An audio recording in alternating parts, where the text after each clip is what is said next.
One of the questions I keep getting asked most of the time is, Charles, how do I start a farm in Ghana? There are people who have the capital but don't know what exactly to venture into. And there are people who really know what they want to venture into but don't have the resources to get into farming. So in this video, I bring you 5 simple steps on how to start a farm here in Ghana. If today is the first time seeing me, my name is Charles Entry, and for the past 5 years, I've visited farms, spoken to successful people who own farms here in Ghana on how they began their farms, what prompted them to venture into the type of farming that they are into here in Ghana. So yes, I'm going to share my experience with you guys on how to start a farm here in Ghana. Before we get into the video, make sure you like this video for me. Like so you to promote it to other viewers. Subscribe to the channel so we all grow together. The goal for the year is to reach 100,000 subscribers before the year ends. And less than a few months to the year end. So please subscribe and let's grow together. Share this video. The people who want to start farms in here and they can watch this video and learn 1 or 2 from it. Without much ado, let's get right into it. So yes, the first point that you would need or step you need before you start a farm here in Ghana is to identify what interests you. Now, what I mean by what interests you is that there are people, as I said, who have the capital but don't know what specifically to venture into. And there are people who don't have the capital but they have the particular farm that they want to do that they are really interested in. Or maybe there are some few constraints as to getting into it. So what interests you? Most often than not, you see on TikTok, maybe on TikTok post, someone will post a video about his poultry farm and someone will be under it. This is my dream business. This business is what I really want to venture into. So you can see that there are people that some particular type of farming interests them the most than the others. And at this point in time, it's not necessarily about how profitable that farm can be, because one thing about farming is if you are going in thinking of profit, trust me, you might be disappointed, because most businesses or most farms, even in the first year or second year, you might not even be making profit. Even breaking even might even be a problem. For maybe the third year upwards, that's where you might be interested in, you might be maybe be making some forms of like profits from there. So yes, the first instance is identify what interests you. Now, in Ghana, there are mainly 2 forms of farming, either the crop farming or animal farming. When I mention of crop farming, we know the maize, the soya bean, the vegetable farming, the sweet potato, like all those crops that you can grow.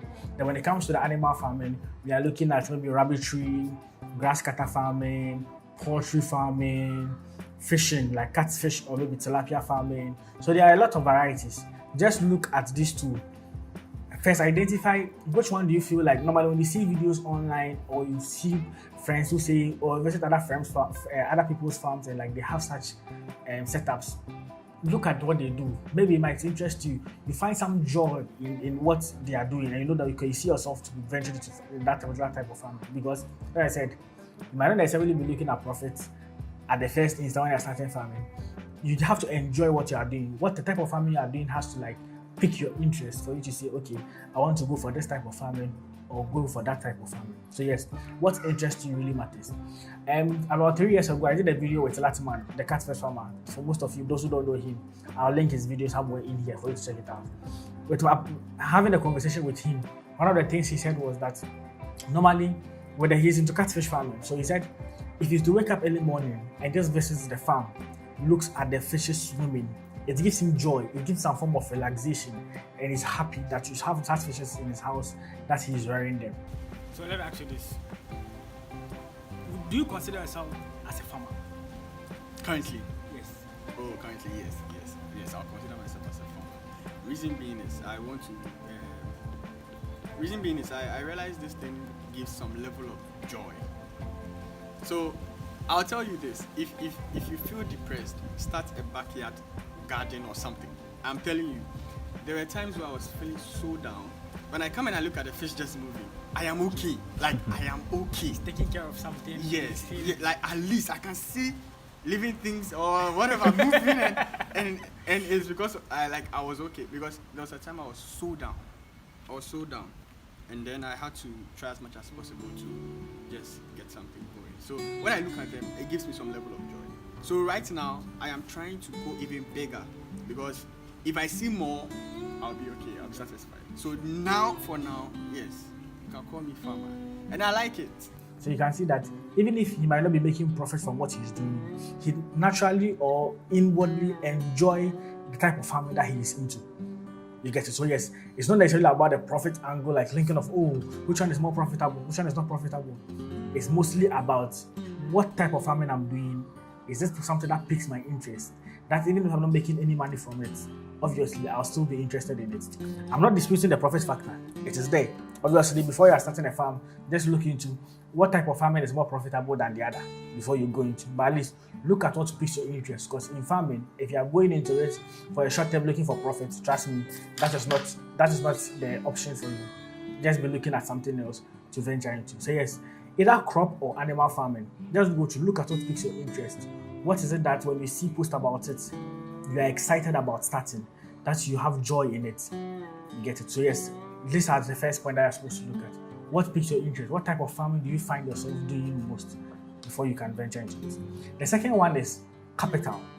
Now, you might have looked at, okay, maybe I'm interested in poultry farming. I'm interested in snail farming. I'm interested in grass cutter farming. I'm interested in vegetable farming because they are 3 months. What's that I'm interested in? Is it that it's something that I have the resources to start? Because every type of farming and how capital intensive it might be to venture into. There are some which are less capital intensive and there are some which are very capital intensive. For example, if you are starting with poultry, venturing into poultry farming, right from the get-go, is very, very capital intensive. A day-old chick even costs like 27 cedis to 30 cedis currently.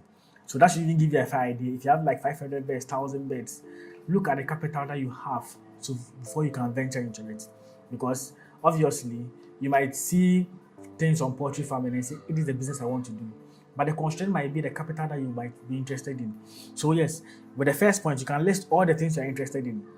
Then in the meantime, maybe the capital you have, which one can I start with in the meantime? Now let's look at some capital intensive and less capital intensive forms of farming. With the less capital intensive, you can start rabbitry. You can start grass cutter farming. You can even start catfish farming with a less capital, depending on how you want to go about it. And yes, with the capital intensive one, obviously, poultry farming is very capital intensive.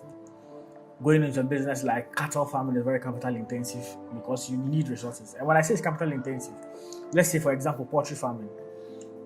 When you are starting, you either choose whether you are doing the battery cage system or the deep litter. Or even first, you look at maybe whether broilers or layers is what you want to do. Then from there, you narrow it down to maybe battery cage or deep litter system. Now, these two options, they are both expensive, but one is way more expensive than the other. Obviously, currently building a deep litter system is where you build like the structure, the building for them to be in there from like the brooding stage to the point where they mature, start laying eggs and stuff, if you are doing layers. And the battery cage, for those who don't know, the battery cage is like the ones that has the cages with the beds inside, maybe 3-4 beds in the cage and all of that. Now, among these two, the battery cage is obviously way expensive than the deep litter system.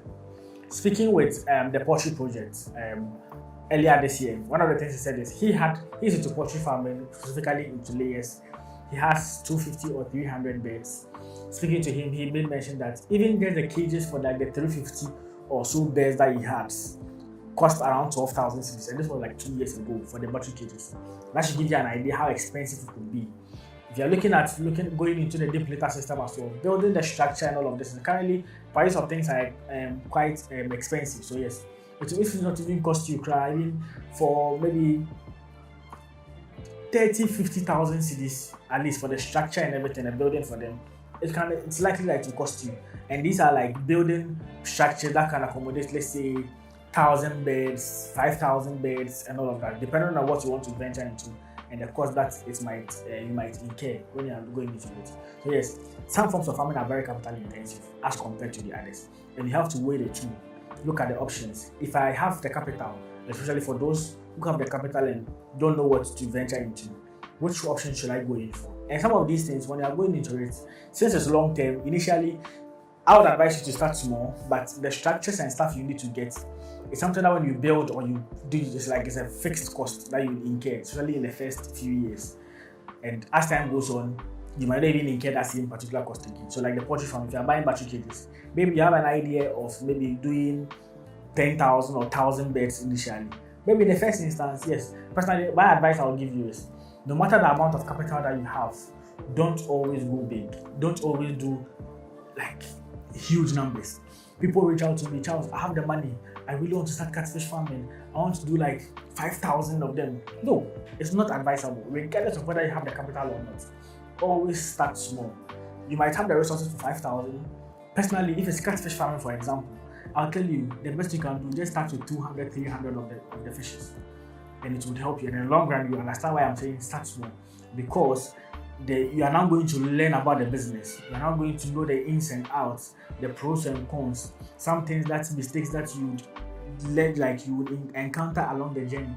You would know that, okay, this is what I did and this gave me this result. This is what I'm supposed to do. This is what I'm supposed to do. So starting small is very, very key, regardless of whether you have the finances or not. For those who are really interested but don't have the resources, also start small. If it's grass cutter farming or rabbitry you want to go into, rabbits don't cost that much.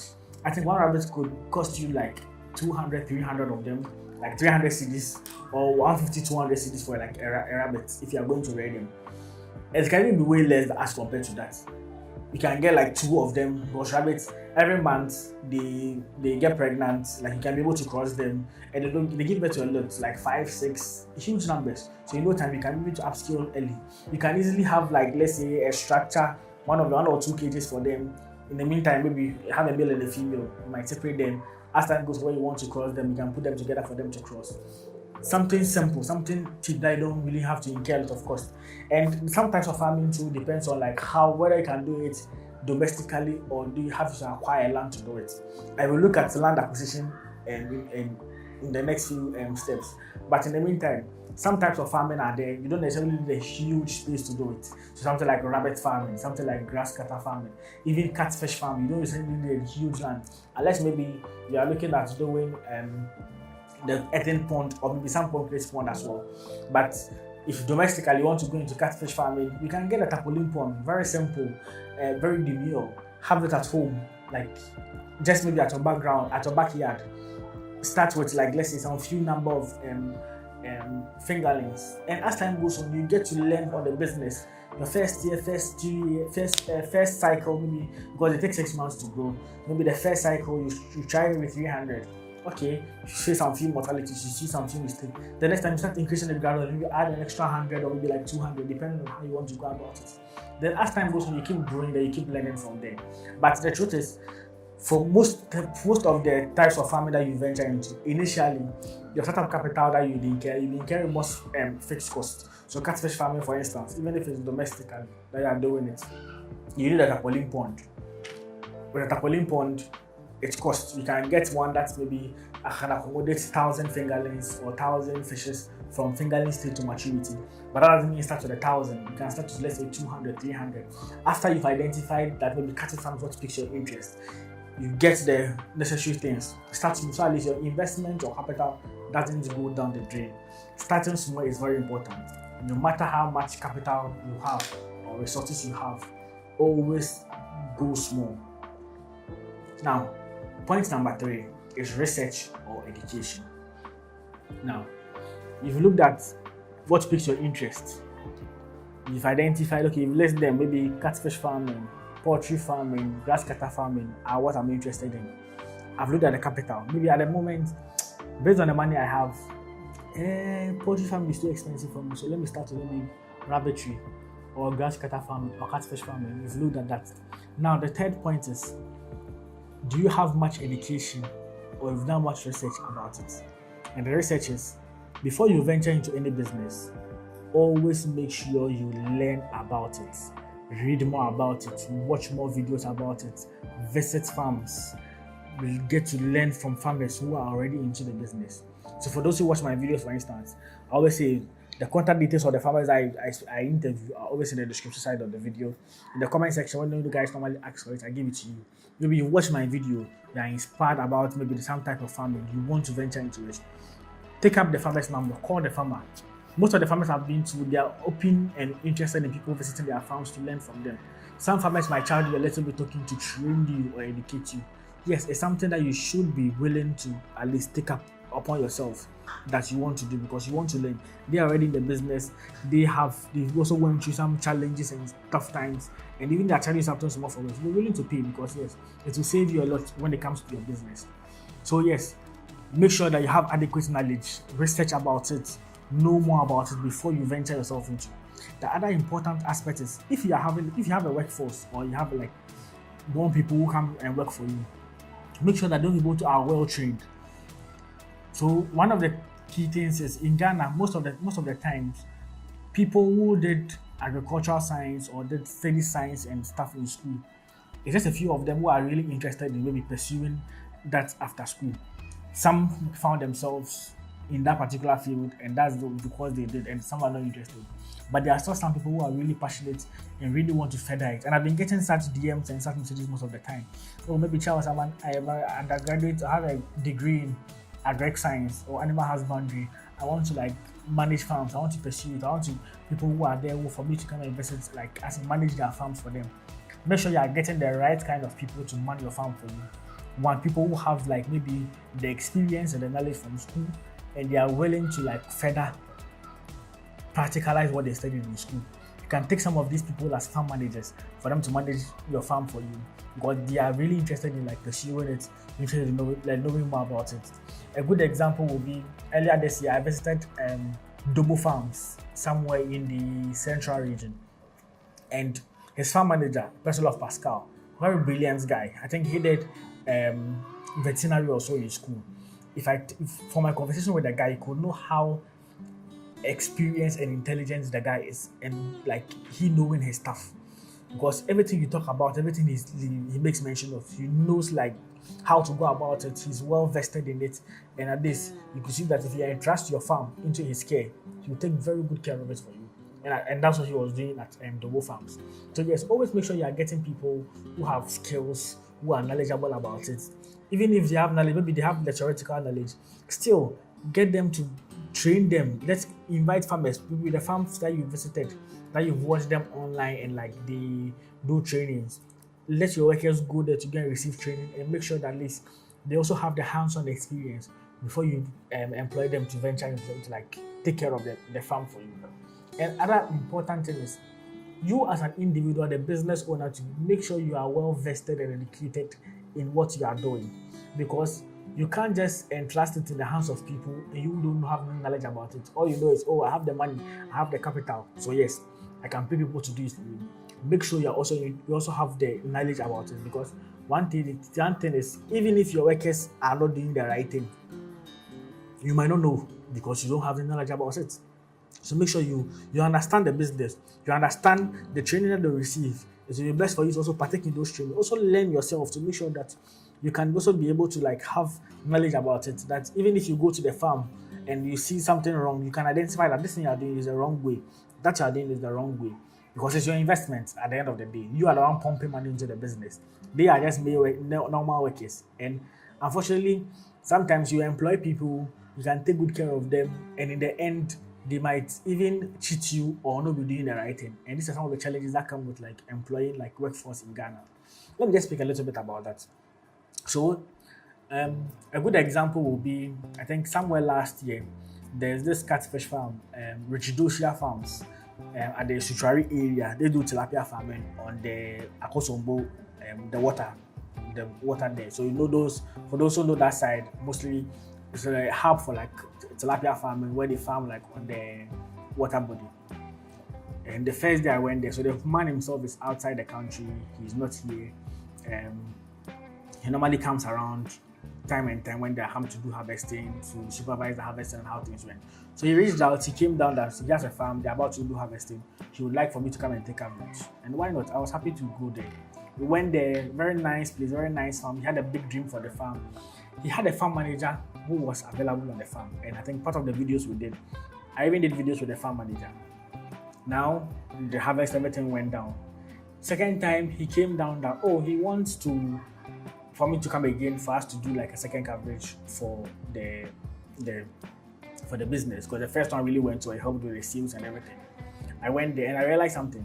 When I'm going there the second time, the farm manager who used to be there wasn't there again. And I asked, how come the guy is not there? Would you believe that the farm manager who he employed, in the evening, he just goes into the water, catches or harvest some of the tilapia, sell it to other people in the town for them to go and sell it on the market, and when the money comes, they share it. So in the end, it's like the man is pumping money into his own business. You, the farm manager, in the end is looting him, or more or less like stealing the fishes and going. So it's like when they do any harvest, you realize the quantity that they stocked in the pond or in the cages are not the same quantity they are getting. And mind you, these type of fishes, they are caged in the water, so there's no way they are going to swim out of it. They are all caged, even though they are in like a natural habitat, but they are caged in there. So if I put in 10,000 and I'm harvesting, obviously I'm supposed to get that 10,000. Even if there are mortalities, I can be able to pick them in, count my mortalities from there. So you can know the exact number you put in there. Oh, she realized the numbers kept reducing. And he realized, oh, it was the farm manager who used to do this to him. And this is someone that, according to him, he takes good care of. He pays him very well. He brings, like, every time he's traveling from the US to Ghana, he brings like clothes and stuff for the guy, at least to make the guy also feel comfortable and all. And in the end, this was what is happening to him.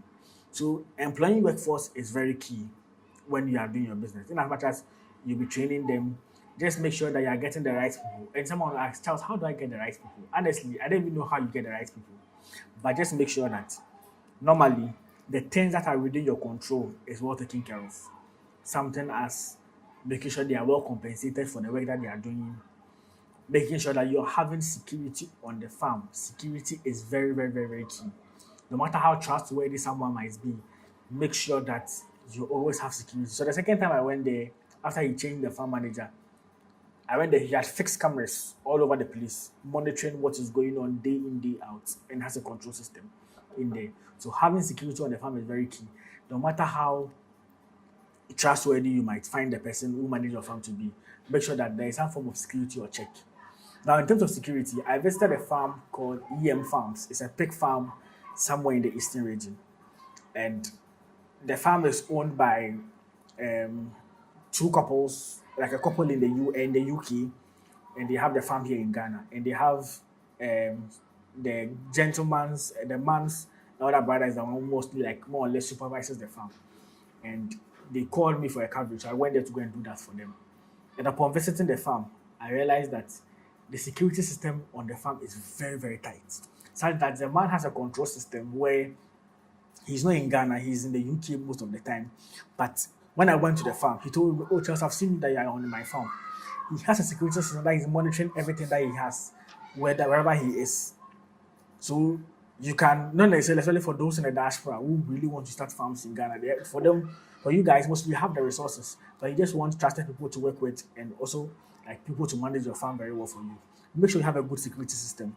You can be outside, you can be monitoring whatever goes on the farm day in, day out. Maybe you wake up, maybe time difference, you know it's 7 o'clock, they're supposed to feed their animals, suppose they are doing piggery, feed the animals twice a day or 3 times a day.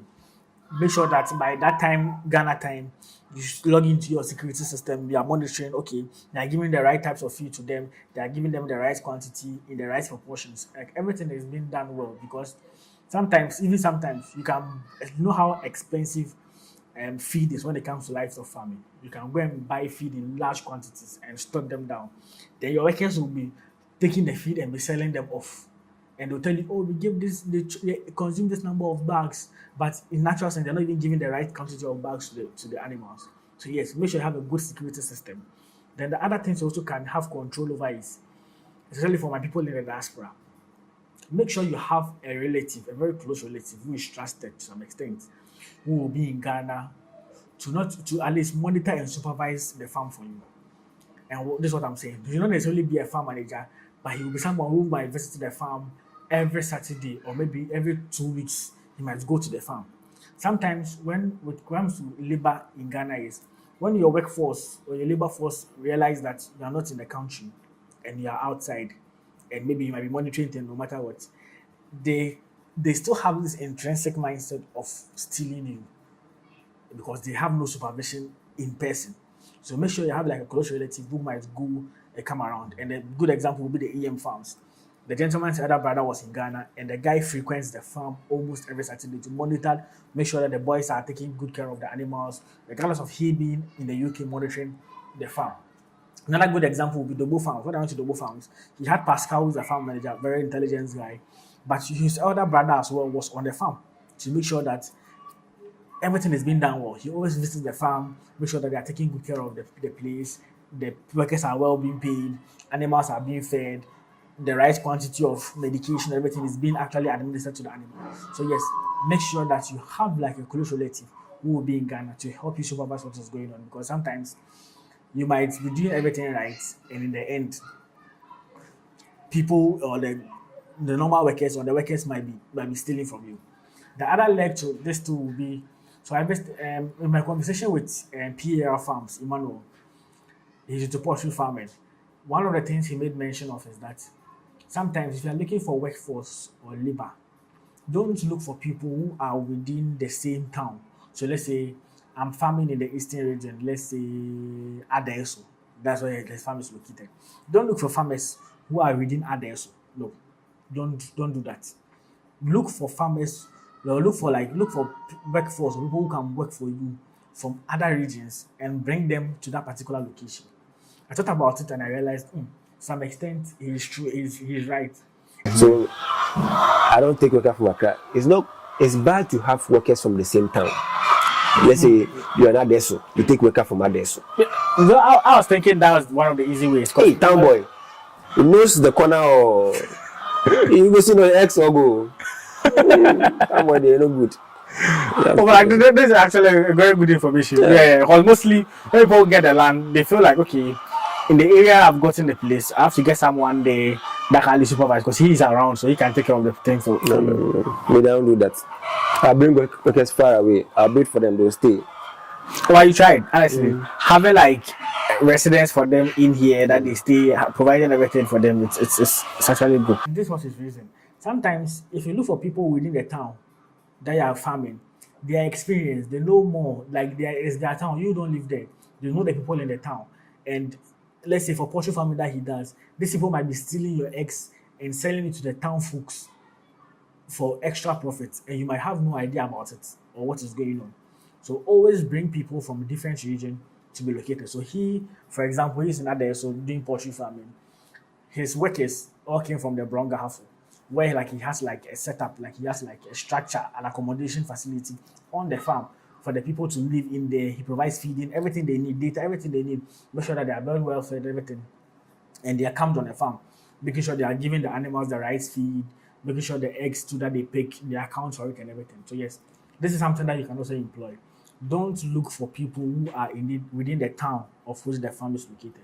They might end up cheating you or stealing from you without your knowledge, because they know the folks. You are just a new person there, and in the end, your capital that you might have invested into your business might go down the drain. So yes, this is point number 3.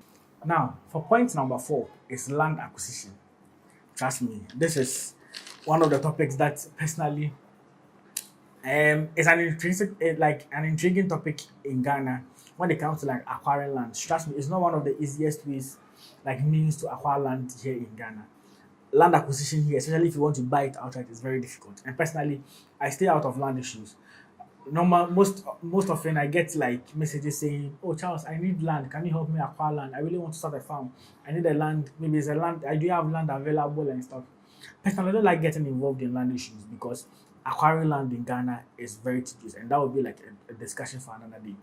But if you want to start a farm here in Ghana and you want like land, there are 2 options. Depending on the type of farm you want to do, you can either rent or lease it, or you can buy it outright. And these are like 2 great, most of like the main options that we have here in Ghana. Now, if you are going for renting or leasing the land for farming, mostly it's not every type of farming that you can do on a leased on a rented land. And this is why this is the case. Let's say you are doing poultry farming. Poultry farming, as I said, is capital intensive. Initially, the resources that goes into it are like mostly like fixed costs that you incur, building the structure, buying battery cages, and all these things are like buildings that are on people's land.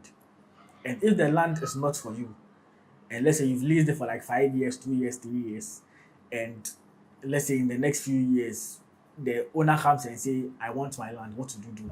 It means the cost you incurred in building on the land goes down the drain. There are some lands, even that the landowners will tell you, this land, don't build any structure on it.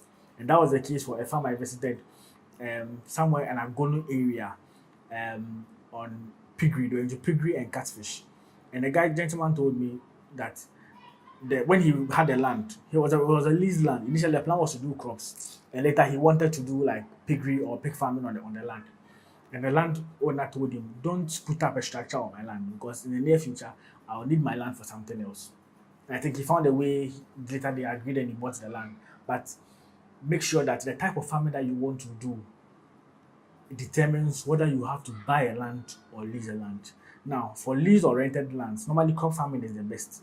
You are doing vegetables, you are doing sweet potato, you are doing maize, the grains, all those ones. If you are going to lease or rent a land, vegetable farming or crop farming is the best option to go for. And even with that, when you are going for a land, one of the key considerations you're supposed to look at when it's vegetable farming, make sure that there's a source of water on the land. Because you might think, oh, maybe my land I've rented it, I can do vegetable farming. You might be interested in putting a borehole on the land because there is no water source on the land. And one of the easy ways or the best ways of going about vegetable farming is doing irrigation.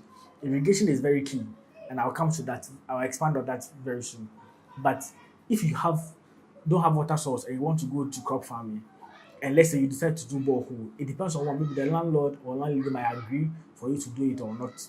Sometimes they might not agree, sometimes they might. The second option is you might agree, you do it, but in a few years, if they say they want their land for something else, it means you've incurred a lot of money putting up a borehole on that land, which doesn't belong to you. So yes, you might look for if you are looking at vegetable farming and doing irrigation, the best option or advice I'll give you is go and buy a land. That the land belongs to you, and whatever you want to do on the land, you can decide to do on it. Same applies if you want to do um, catfish farming. You don't want to do the tarpaulin and the concrete. You want to do earthen ponds. The one that you dig the hole, like the ground and all of that. Also make sure that the land belongs to you because some landowners might not agree for you to dig holes into their land. They'll just strictly tell you this land is for this particular type of soil, type of farming. So go and do that. Don't go and do anything else on my land. So yes, all these things play a role. So maybe crop farming, if you're not looking at irrigation, which I would strongly advise against, make sure that you have, if you are doing irrigation, you have a water source on the land. Now irrigation is very key because most farmers or most people who venture into farming in Ghana or most local farmers depend on rain to farm, especially for most like vegetable farmers. And depending on the rain comes, we are all growing, we are all planting. In the end, the when the harvest comes, it will be a lot in the market. The price you might get for your produce will be way less. But rather, having irrigation and being able to plant all year round, meaning that when there's a dry season, you have crops. When there's rainy season, you have crops. I even know people who, during the rainy season, they don't even plant at all because they tell you the profits that they will make from selling, going to the stress of planting and selling, the margins are very small, so they don't even stress themselves. As compared to it being in a dry season, having an irrigated farm, and making sure you are getting produce to sell on the market to make a lot of money. Now, speaking with Mrs. Sakutu, the vegetable farmer I recently visited, he made mention that one of the key things he needs is a poly tank. But mind you, she doesn't have a borehole on the farm as well. But she wanted a poly tank. Maybe she'll collect the water from somewhere, use the poly tank, and be doing irrigation. And from my conversation with him, one thing he made mention of is that he's into okra farming and peppers. He said for okra farming, in the rainy season, when there is abundance, when they can all plant and like there is abundance in the market, if you are selling okra, you can get like 7 fingers or 5 fingers of okra for one city. And as compared to it being in the dry season can even get 1 finger of okra for one city. So you can just look at the profit margins in here. Farming in the dry season is very, very, very, very profitable. That's one of the key things you have to do. If you are going into vegetable farming, thinking of venturing into vegetable farming, trust me, make sure your farm is irrigated. You make a lot of money doing irrigation than as compared to selling in the rainy season or when there's in abundance. And this is the case because even though when you're selling in the rainy season or like where like everyone is planting and you still make some profit, but the profit you make is like making normal profit and making abnormal profits. Like my economics guys, you understand. So in the rainy season, you don't make that much as compared to selling it in the dry season where you make tons and tons of money from what you are selling or what you are doing. Because and the reason is basically simple. In the dry season, there's no rain. Most people who depend on the rain are not able to plant. You have irrigation, you can be able to grow all year round. The dry season to supply is less as compared to demand. So obviously prices shoot up. When there's abundance, supply is way more than demand. So obviously the price you have is low as compared to the dry season where demand is way more than supply, and the prices goes up. So this is basic economics, at least for you guys. So yes, if you're making sure you're getting a land, just decide what type of farming I'm venturing myself into. Is it something that I can just rent a land and go by it, or buy a land? The best option to buy a land and do it, especially if you have the resources or capital. But the truth is, getting or acquiring land is a very difficult task. And that comes with sometimes a lot of litigation. Especially someone who owns the land might sell the land to you. Maybe especially if it's a family land. You go and see the family. One person sells it to you tomorrow. The other person will come and say, "And I didn't sell the land to you. The land belongs to me." A whole lot of issues, and it happens most of the time. People will have spent or lost huge investment by buying farmland that hasn't, in the end, was taken away from them. Same farmer can sell the land to you tomorrow. You sell the land to a different person. A whole lot of complications that comes to the land issue. But I personally, I don't get myself involved in, because as part of the questions that I get a lot, that people want to venture into farming, that unfortunately I can't help it. I wish I could be of help to you guys. Is people want farmlands in Ghana to start farms, but unfortunately they are not getting, and I'm not able to help them. I wish I'm able to help. I wish I'm able to get like a reliable source of like landowners who are willing to either lease or sell their lands, and I can bring it to you guys and say that, guys, go to A or B. They are good people, they are trustworthy people, and they can be able to sell good and affordable lands for you guys to farm. But unfortunately, I I shy away from it because of the issues and complexities that come with it. I can't just bring anyone, I recommend anyone to you guys. You go and buy a land and you might lose your money and it will bring a lot of issues. I'll feel bad and I don't want to do that. So yes, and at least if you are going into farming and you're looking at it in the long term, the best approach is to buy a land. If you are renting it or leasing it, it comes some complications. Unless maybe you are testing the waters, you want to know, try one or two things, then you want to like go by the option of renting. Then as time goes on, you might be looking at buying your own land and transferring the farm there. Now, let's look at some considerations you have to look at when you are buying the land. The first one is proximity of the land to the road. I mean, a good road network to the farm. Let's say you have this vegetable farming, your produce are ready. It shouldn't be difficult for you to transport your vegetables or your crops from the farm to the market. Easy accessibility to the farm should be the best key things you should have. You shouldn't struggle. There will be some farms I've visited and that if you look at the roads, trust me, it's very terrible. And I know, yes, it's not your fault to be doing roads and stuff, but if you are going to buy a land, just make sure that you look at some of these things, considerations when you're going to buy a land. And mind you, farms that have good road network or that are closer to the road are very expensive as compared to the farms that are way, like land that are way far away from the roadside. So let's just these are just pros and cons you are supposed to weigh. But yes, when I go into it, one key consideration is accessibility of the land or the farm to like the roadside that you can easily transport your produce from farm to the market. And if those want to come and buy, can these customers can easily come to the farm and also come and buy from you. The next thing is that's personally I would really advise is make sure that the where your land is located, it shouldn't be more than 3 hours or 5 hours drive. 5 hours is even far. 3 hours drive from you. And this is the reason. Let's say you're a 9 to 5 worker, you are outside the country, especially from a 9 to 5 workers most of the time, and you own a farm. You go to work Monday to Friday, and Saturday is when you are free and you want to visit the farm. Imagine all the stress of working and all of that, going to work each and every day in traffic. Then Saturday to you want to visit the farm is like 5 hours away from you. You might even lose interest in visiting the farm. Obviously, for the farm, those who have own farms in the northern region and like other far places which are far from Accra, you can go by the option of flight. You might not have the resources or the finances to be booking flights each and every time to go and visit just to go to the farm. If you have a farm, you should make sure that you are frequenting it most of the time. Especially if you're in Ghana, you have a 9 to 5 work. let the farm be very close to you so that going to the farm won't be a tedious work for you to do. And this is one of the key advice I'll give to you guys. The farm shouldn't be far away.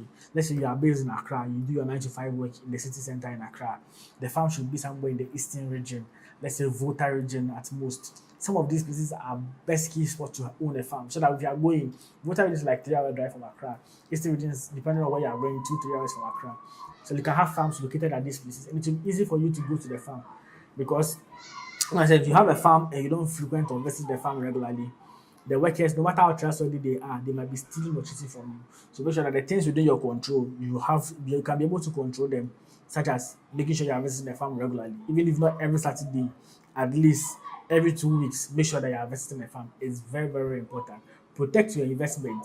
Treat the farm as a business, such that you don't just leave it and just invest money and just close your mind because you are busy. No, no, no, no. In acquiring farmland, make sure that the proximity of the land to where you live is not that far, so that you can easily visit the farm, come back even on the same Saturday. Sunday you can go to church, and Monday you can go back to work. Or maybe you can sleep on the farm, come back on a Sunday, whatever works for you. But just to make sure that the proximity of the land or the farmland to where you live is not that far. At most 3 hours should be best. Unless you have the resources, you can be able to fly to the farm each and every time. And yes, you can also go by that very option. Yeah. So yes, that is point number 4, land acquisition.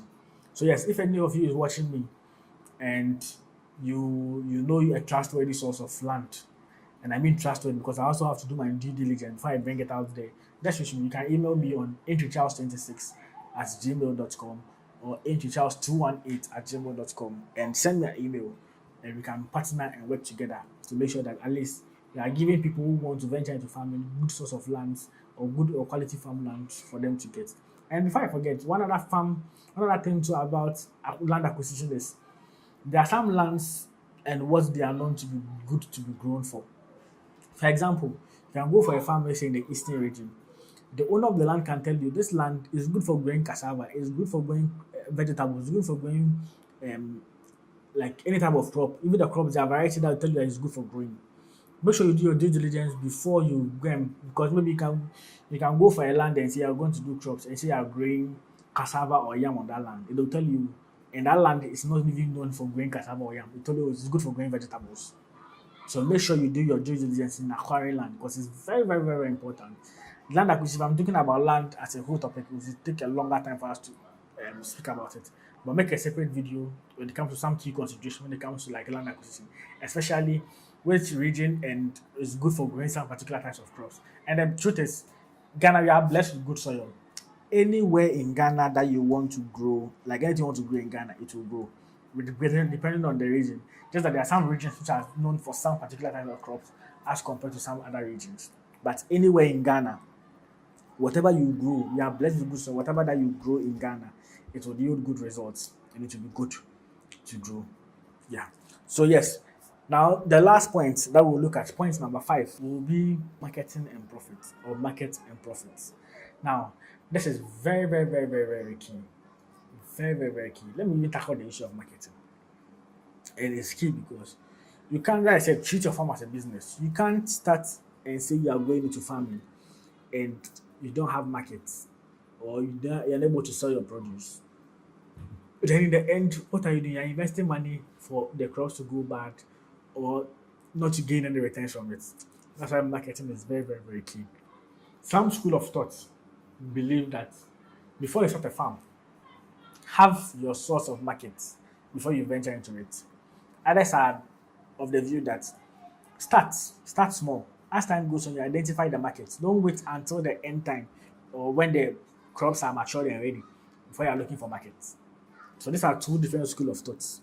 And initially, I used to go for the latter because I didn't see how realistic it would be if I'm starting a farm and I have to look for my market before I start a farm. Let's say I go to someone and say, "Oh, I'm looking for market." What do I show to them that I have the produce I'm talking about? You get it? That's how unrealistic that seemed to me. But upon interviews and conversations with PRR Farms, he made mention of something that before he began his farm, what he did was he used to lay those are the birds that produce lay eggs for to be sold. He said before he started his farm, he went to Abobuloshi also, went to see the market women. There's a section where they have like um they sell eggs most of the time. So most you go there in the morning, you see a lot of them, thousands of crates of eggs. The market women and they share among themselves to go and sell and all of that. He said he went there, spoke with the market women who are into the eggs or the market queens, told them he has eggs, he's into poultry farming, he has eggs available for sale. He even gave them price and everything. Make sure he established contact, took their numbers, registered with them without even starting the farm. So yes, he got his customer base from there before he ventured into the farming. And from conversation with him, he said if he's there, sometimes they'll be reaching out to him. Oh, do you have eggs? I want to come and buy eggs. And he told them, oh, they are not ready yet. Like keeps just postponing because at least he has established a contact and they reach out to him. So when his birds started laying in like the 18th or the 17th week, he could easily get people who come and buy, take the eggs from his farm for him. And that convinced me. That was more or less like a realistic approach because yes, you might not have markets. Just go and speak to these people. Identify those who are likely to buy your produce. Start. As time goes on, you can be able to sell to them. Personally, I used to believe you might not necessarily have to get a market before you start your farm. Maybe as I was advising, start small. So let's have the catfish farm. I've started with 200, 300 of them. As I begin, as time goes on, as they keep growing, then I start to look for my markets to identify those who are maybe interested in buying my produce, speaking to them, like at least letting them know that I have this thing there, or they'll be matured in this number of time. So before the animals are matured, in like the set month, you already have like adequate markets to sell like your produce. And that's one of the best approaches or the best advice. You might not necessarily have your market. You can still start as time goes on, look for your market, look for people who will be interested in buying. You can also go by the approach, identify your market. They might not be available now, or your produce might not be available to sell to them. But when they keep calling, they keep asking, just let them know, oh, you supply to them, supply to them. When your crops or your produce are ready, you have a ready market to come and buy. And that leads me to point number two. There are people who own farms who are into farming, and even those around them in their own surroundings don't even know that they own farms. And that's how terrible it is. I once visited a farm, like I wanted to visit a particular poultry farm, and I spoke to the owner, and he was like, "Oh, he's really interested in doing, it, but he doesn't want people to know that he owns this particular farm." And even though I disagreed with his decision, I had to respect it for reasons obviously known to him. He doesn't want people to know that he owns the farm. But I believe if the farm is a business, you want target, you want market for it. Why don't you put it out there for people to see? Why don't you let people know that you do this type of farming? And that brings me to starting small. With a catfish example, let's say I have 300 fishes. I've started rearing them. As they keep growing, I'm looking for my market. In my own area, I can just let the people in my next door neighbors, people in my community know that I have a catfish farm. I grow catfishes. If they're interested, they can buy. They can like come and place their order, and I'll sell to them. These people you might not know. Your next door neighbor might be a chronic catfish consumer who eats catfish like every Saturday or Sunday, and will be interested in buying your produce. But first you've not told them, they have no idea about. Even those who do 9 to 5, your workplace, you'll be surprised that your own fellow colleagues or workers are really interested in like the produce you have. They buy some of these things most of the time and don't know that you even farm some of these things.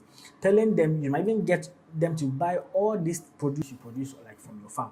So make sure that the people in your surroundings know about what you do.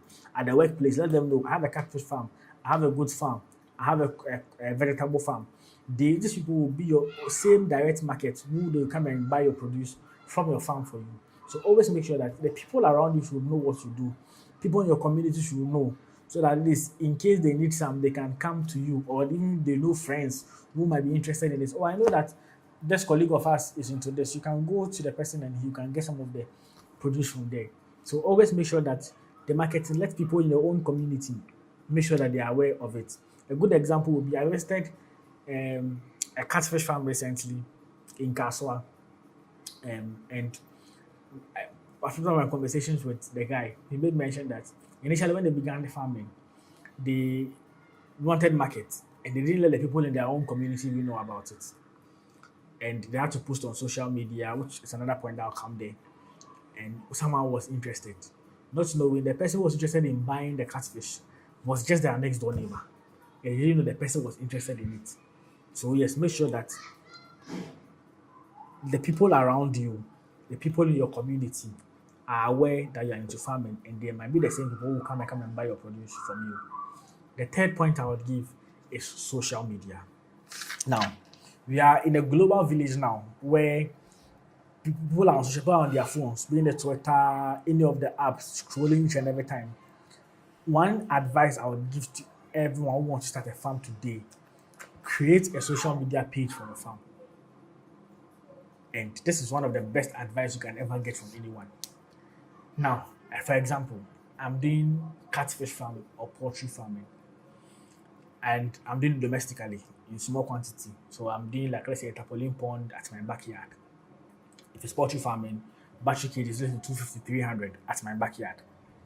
Now, go and make other, like the tarpaulin ponds. And by the way, if you need quality tarpaulin ponds, start your own catfish farm, reach out to me via email or by my number, and we can have a conversation about it. At least if you need quality tarpaulin ponds, start your own catfish farm here in Ghana. So yes, if you've want to buy tarpaulin ponds, it costs 5,000, 6,000 cedis, 7,000 cedis, depending on the size. The price vary. If you need a price list, just hit me up and I would send a price list to you to know the type of pond you want and how you want to go about it. But let's say I've bought a pond that can accommodate thousands of fishes from fingerling stage to maturity. Once I buy and they're coming to do the installation for me, take your phone, video it, like they doing it, they coming around, putting up the structure, the tarpaulin pond for you, post it on the social media page that you've created for your farm. Let's say you've ordered for fingerlings. And by the way, we also do sell fingerlings as well. If you need fingerlings, you need juveniles, whatever it is that you need to start your own catfish farm as well, I can be able to assist you with that. So just reach out to me at entrycharles218@gmail.com or on my number 054 025 0511, and I can be able to assist you. So yes, you do that. When they are bringing the fingerlings or juveniles, depending on what you are buying, they bring them to the farm. Make sure you are videoing them as they put them in the water. Be posting like every step of the process on your platform. Let people see that, okay, you have a farm. Let it be in the eyes of people. People like to see the gradual process. So as time goes on, you create a page for your farm. You keep posting. You start gaining traction and audience of people who are seeing the progress of your farm. So you get to a point where now the animals are ready for you to sell them, and you don't struggle with markets because these same people who watch your page and follow you each and every time, when you post that, oh, the animals are ready, you want to sell them, you might get direct source of contact or customers from that platform, and they can come and buy your produce for you.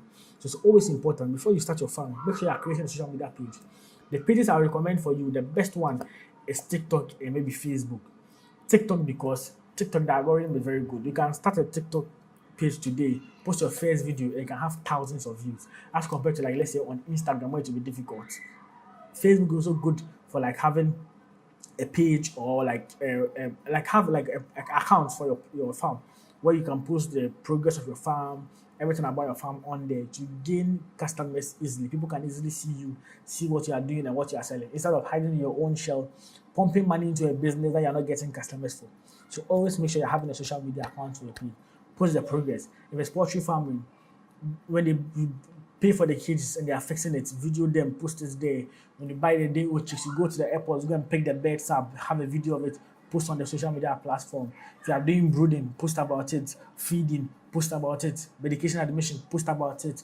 Egg laying and stuff, post about it. Now when they are ready for you to sell eggs, or like if it's broilers you are doing and you want to sell the birds, just post on the platform that these animals are available for you, you want to sell them. And trust me, these are direct source of markets that you can get. And even the social media platforms too, if they end up growing and reaching a larger audience and stuff, you can also be monetizing from there and also make some extra source of income as well on social media. Now, the other leg you would want to look at is look for influencers. If it's a very big farm, you don't have the exposure, you already have a farm, you need people to come and advertise what you have on the farm for you. Reach out to influencers, reach out to like people who have good numbers on social media. You can reach out to myself. I can come and promote, do advertisement for your farm for you if you need good customers or good markets for what you have. I have an audience of over 50,000 people who are interested in farming, who follow farming, follow agriculture. If you have a farm, you have produce which you need people to come and buy, you need advertisement, reach out to me. I can come. Something at a very cool and affordable fee. I can do a promotion for you. Let it reach the right people to make sure that at least you are getting the right people to buy your produce or buy the things that you have. Because the painful part is investing money into something and you don't have market for it. And in the end, like poultry farming, maybe broilers, they are 6 months, they are ready for you to sell. And you don't have market, and you keep feeding them. You know how expensive feeding cost is. Keep feeding them when they are there. It's better pay someone who can come and advertise the thing for you, so that at least you have the public domain be out there. Let people see what you do and be able to get direct contact or customers to come and buy for you. So yes, if you have already have a farm, you're not left out. You can invite me. I can come to your farm. We can do video. I'm interested in visiting farms, learning from farmers, being sharing people's inspiring stories. Reach out to me. The same email, introchurch218@gmail.com. And yes, we can come. I can come there, do a video for you, help promote your farm, promote your business, share inspiring stories that can also help educate and inspire others who want to venture into farming. So yes, another form of advertisement or markets, identify markets is social media. You can usually bring people that you never knew are interested in your produce to come and buy your produce for you. And the last option will be think of exports. Now, I know most people are interested in exporting their produce, but they don't know how or how best to go about it. Let me bust your mind. One of the easy ways to export what you have is through this DHL, FedEx, this kind of people who normally send mails or export some produce and stuff.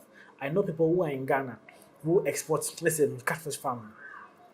You can smoke your catfishes, maybe patch 20, 30 of them because they all have limits. So you can check on their platform for like the requirements.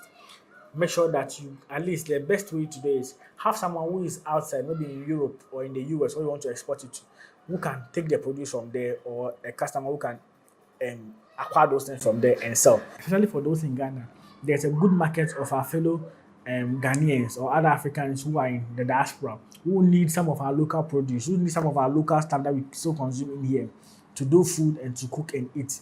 You can just bag them in a DHL or what, just nicely and export it to them. If you have catfish, smoke like 10, 15 of them, nicely packed because those ones don't perish. Easily do that. Package it nicely, take it to DHL or whatever it is. For it to be exported for you, you make good money because anything that you export or you add value and export, you make a lot of money. So for catfish farming, for instance, as I was saying, you have to get it smoked. Smoking is adding value that you can be able to sell. Another approach of adding value is even if it's catfish farming you want to venture into, you instead of selling it fresh to the point and kill people or the intermediaries who sell to the point and kill, you know now a kilo of the fishes go for like 40 or 35 to 40 cedis now, as compared to if you sell to the point and kill people, when you go to the point and kill, they are going to buy from there. You can get a fish which is not even up to 900 grams or so, and it could cost as much as 200 cedis, 150 cedis, as compared to they coming to buy from you directly at 40, 45 cedis. So you know the margins, add value. One other thing, the interesting approach about telling people around you in your own neighborhood is that you can grill for them. They might not necessarily buy it at fresh. You can tell them you want to you do grilling and all as well. Learn. If you have to pay someone come and teach you how to grill, someone come and teach you how to smoke, add value to it. Put them in for, grill them and sell it to them, and they'll be interested in buying it. And this you make good money from it as compared to selling fresh of 40 to 45 cedis. You can be selling that at the same 150 cedis to 200 cedis for one catfish. You get it? So adding value is very key. Make sure that at least for the exports, look at these options, explore these options. Make sure if it is pepper, don't sell it dry, don't sell it fresh. You can dry it, have it nicely packaged, export it. But the only header will be getting customer bases outside the country that will be willing to buy and you need to export it to them. The same thing boils down to creating a social media platform that even if you are into crop farming or animal farming, you can put it there, make post about it, have it nicely packaged, be posting about it. Those in the diaspora are always on social media watching, wanting to learn, and you can easily get like customers from there. I was surprised recently when I realized Ghana is one of the leading exporters of yam outside the country. At least I got to know this with my video with the three health professionals who were into yam and cassava farming. Yes, people are there who buy yam, and we as compared to like Nigeria, who are most like the leading exporters, we all export our produce like the yam to Europe, most especially to the UK and stuff. They are willing to buy our yam. You grow the yam, clean it, have it nicely done. I know a factory in Ghana who does that. They clean it nicely, package it in boxes, and have it exported. Adding value or having a different type of market, exporting it outside gives you good money for the things that you have. A good example, I visited a catfish farm of a farmer who is based in the Netherlands, has a farm in Ghana. I've forgotten the name has skipped me a bit. But what he told me was went to a restaurant one Sunday. He wanted to like try catfish, like the smoked ones. You know, in Ghana, we enjoy the smoked catfish, like in soups. And he went there, it's not even up to 900. Said he went to the market or went to the restaurant or so, buying catfish, which is less than 900 grams, and it cost him like 20 or 25 euros. That's how expensive it could be. If you have a good market outside, you get good market or good value for the produce you have, and you can make more and more profits looking at those options. So now, the last thing we're looking at is profitability. I'm a strong believer that anything you want to grow in Ghana is profitable because maybe A might be doing something or growing something, it has good market for it, it's making lots of money. B might be doing it and he might not be making that much money from it. So personally, I believe everything you decide to grow in Ghana has to do it. It's very profitable. It all boils down to the marketing and advertisement. Make sure you are treating your farm as a business. Let what you are venturing into be out there. Let it be in the faces of people, such that they know what you are about. At least you get customers. When people know what you have or what you are into, you're easily be able to get customer base from it because those who are interested will reach out to you and say, "Oh, we have seen you have this and that. Can I buy some? How much does it cost? How much it is?" So whatever it is that you want to farm, it is profitable. I know profitability is one of the considerations you look at when you want to venture into farming, but make sure that whatever you are venturing into is profitable, depending on you advertising it or putting it out there, letting people know well about it out there. So the advertisement is very, very, very key if you want what you are doing to be profitable. Now, most people venture into farming and they're of the view that, oh, they ask, is this thing profitable? Will I get people to buy and all of that? Yes, I've spoken about this, but one of the key things you're supposed to look at is if you are starting a farm, don't think of the profitability of what you are doing.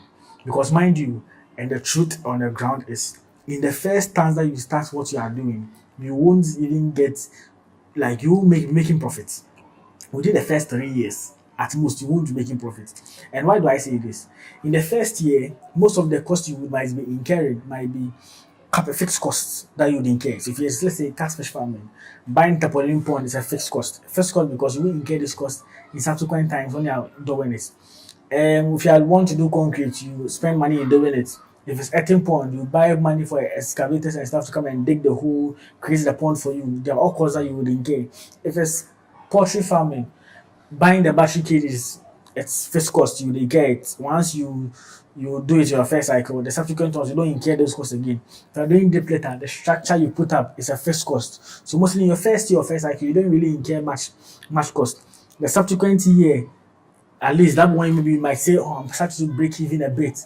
Maybe third year, that's when okay, you're now making profit. And second year, you might be breaking even because, or the second cycle is because maybe the thing you are doing, you might have had enough training, had enough education about it, but the practical, you actually being in a business, you are learning new things that you didn't even know you would face when you decided to start the farm. So all of these things you just to learn on the job, maybe catfish farming in your first cycle you had a higher 50% mortality or 60% mortality. You've learned from it. Maybe A and B is what I did wrong or what caused me to lose them. Second cycle, you are not maybe at least you are reducing your mortality. All of these things, as time goes on, you are cutting down costs, you are reducing inefficiencies on the farm, learning from it. So maybe from the time that you become experienced, maybe from 3 years going or 2 years, maybe the third or fourth cycle of what you are doing, and that's when you can see I'm making much profit. So if you're going to farming, thinking of making money real quick within the short time, please think of something else. Don't even consider farming. You might think vegetable is just 3 months, 3 months, 3 months. Trust me, you're doing vegetable farming and irrigation. The cost you incur plowing the land, the cost of irrigation alone is another cost on its own. taking care of renting the land, buying the land, whatever I said, those are first costs within the first cycle. Second cycle, you don't incur this kind of cost. You might do mistakes that you might learn from it and help improve as time goes on. So it will take time before you make profit. So if you are going into farming with the idea that farming you are looking to make profit within your first even 3 years or first third cycle. When I say cycle, because let's say vegetables are 3 months, so you might plant here in the first cycle, which is the first 3 months. Second 3 months, you might not be breaking even or making enough. The third cycle is when you might be making money.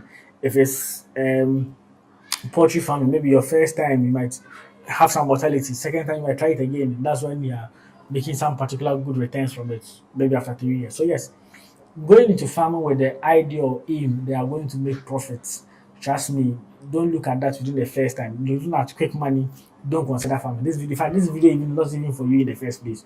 Go and look at something else. But if you want to venture into farming or you are looking at venturing into farming, please have it at the back of your mind that farming is not a get rich quick means. It takes time for you to start making significant amount of profit. So yes, have that at the back of your mind before you start your farm today. So yes, this will close out today's video. And I believe it has been you've learned something new from it. Please subscribe to the channel so we all grow together. The goal for the year is to reach 100,000 subscribers before the year ends. So please, if you are watching me, seeing me for the first time, subscribe. It doesn't cost to subscribe. Subscribe and be part of this awesome family as we grow together. Here on the channel, we talk about farming, agriculture, explore and the ins and out of agri here in Ghana. Like the video so at least you to promote it to other viewers to watch and also get to learn something from it and share. There are people out there that you know who are planning on starting farms here in Ghana. They might be in a diaspora, they might be 9 to 5 workers. They are looking at other investment opportunities. You can at least help them by sharing this video to them for them to watch and learn something from it as well. Alright, so yes, I'll see you guys in the next one. Peace out.